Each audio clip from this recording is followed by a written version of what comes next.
Welcome to the Compassionate Newsroom, your gateway to transforming the heart and soul of journalism.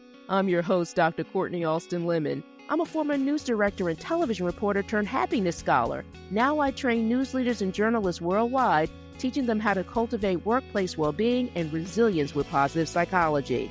Each week, join me as I share evidence-based strategies and talk with some of the most inspiring people in the industry, including news leaders, journalists, trainers, and mental health experts. Together, we'll share actionable approaches to help you. Imagine a newsroom that not only cares about the story, but profoundly values the people behind them, a place where compassion is the competitive advantage. Don't just listen, become part of this transformative journey. Subscribe to and share the Compassionate Newsroom. Let's champion a more supportive, healthier, and happier newsroom culture, one episode at a time.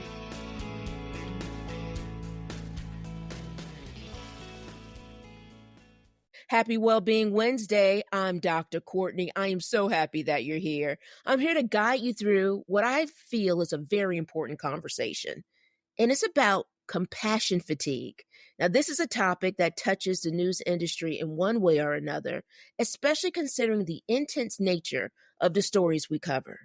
Compassion fatigue is a form of stress or tension that arises from frequent contact with traumatized individuals, now leading us to become preoccupied by the suffering and pain of others. It's also a serious issue that can undermine a person's mental and physical health, as well as negatively impacting the relationships and ability to care for others. This information that I'm going to share today, it comes from an incredible article from positivepsychology.com. And if you haven't had a chance to visit positivepsychology.com, it is really a great resource. I'm actually going to leave the article in the show notes so you can start to really dive in on what is compassion fatigue and the 24 causes and symptoms explained to really begin to help you develop and cultivate your skills, being able to recognize compassion fatigue. This is a professional hazard. We need to think about this because one of the things I feel that is so common within our industry that journalists, right, being in terms of first on the scene and also dealing with vicarious trauma.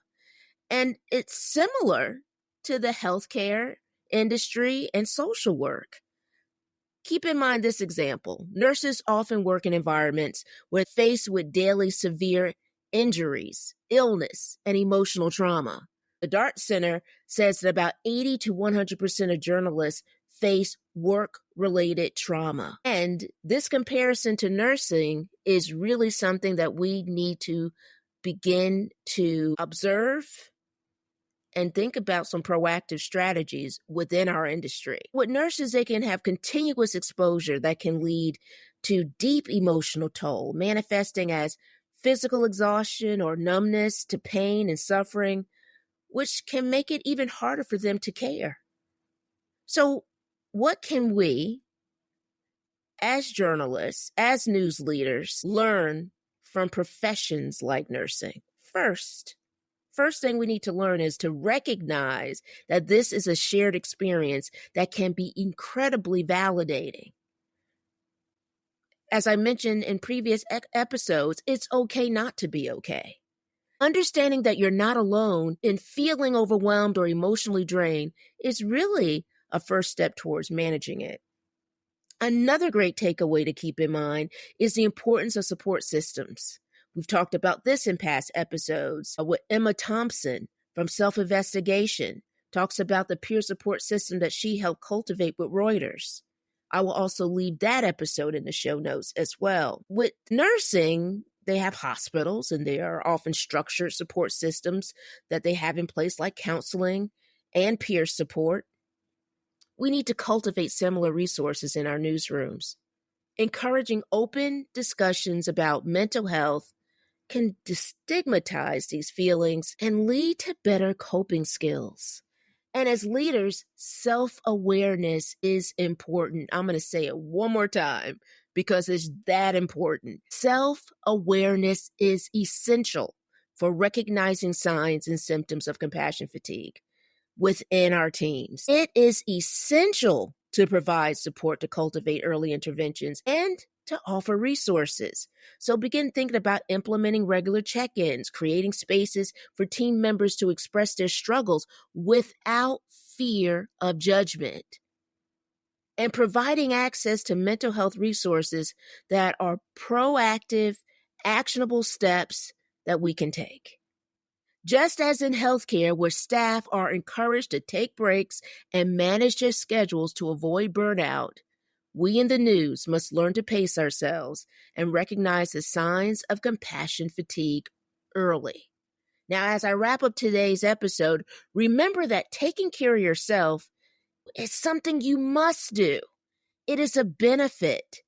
It starts with you. And ensure that you continue to tell the stories and to help lead your team, and them also helping to tell the stories of the community, the people that it affects, and also giving yourself grace and taking care of you. Remember, we're all in this together, and asking for help is okay. And always remember this: I'm here with you every step of the way. So let's keep this conversation going. Until next time, make sure that you begin, if you haven't already, to start to really honor your self-care. It is your most important job. Until then, take care.